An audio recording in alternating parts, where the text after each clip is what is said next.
joined now by Steve Schmidt, who is the founder of the Warning newsletter and podcast, former GOP strategist who worked as a top campaign advisor for President George W. Bush, Governor Arnold Schwarzenegger, among many others. So, Steve, good to see you. All right, so you hear Congresswoman Cheryl. Look, some Democrats are closing the door, saying they're not going to help Johnson, no matter what that might mean in terms of then, therefore, implicitly siding with Marjorie Taylor Greene. But it sounds like Congresswoman Cheryl is open to that, clearly, once this Ukraine bill passes. So do you think Democrats bail him out? So I was listening to the Congresswoman, Erin, and I was reminded of the old Ronald Reagan quote talking about Mikhail Gorbachev at the end of the Cold War. He would repeat all the time, "Dobaye et provaye," which meant trust but verify. And I think that's what the Congresswoman is saying. She wants to see some action on aid to Ukraine. And the larger issue here is the aid to Ukraine at a really, really dire hour. Yep. And Mike Johnson became Speaker.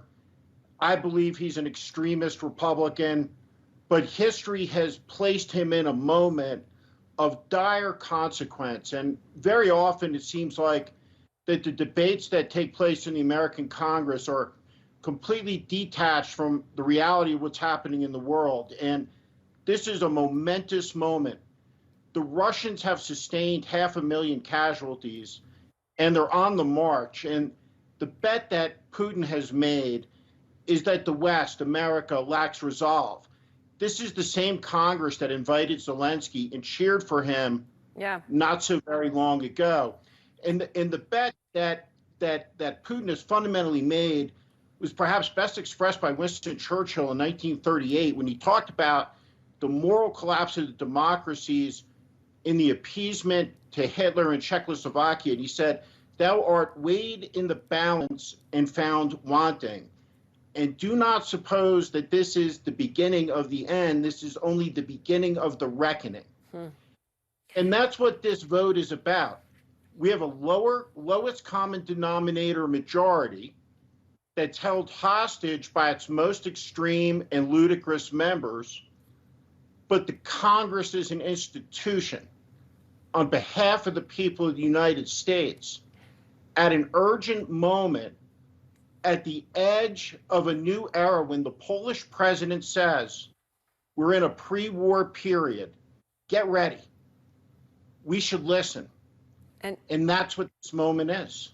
I want to ask you about one other thing, Steve, since I have you here. We just saw a letter. It was sent from Trump's campaign to other Republican candidates and committees. I don't know if you saw this, but the letter begins, beginning tomorrow, we ask that all candidates and committees who choose to use President Trump's name, image, and likeness split a minimum of 5% of all fundraising solicitations to Trump's campaign.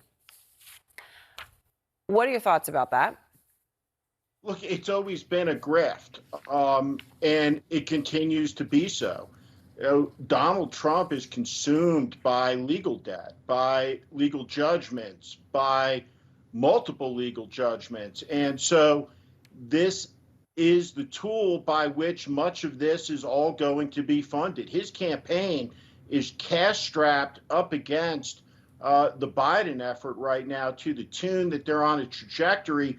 Potentially, if you just kind of on the back of a napkin look ahead, they could be outgunned by $350, $400 million coming into the fall election. That's a big number that could very much be determinative when this is likely to come down to tens of thousands of votes across 3 or 4 states and, a handful of counties. All right, Steve, thank you very much.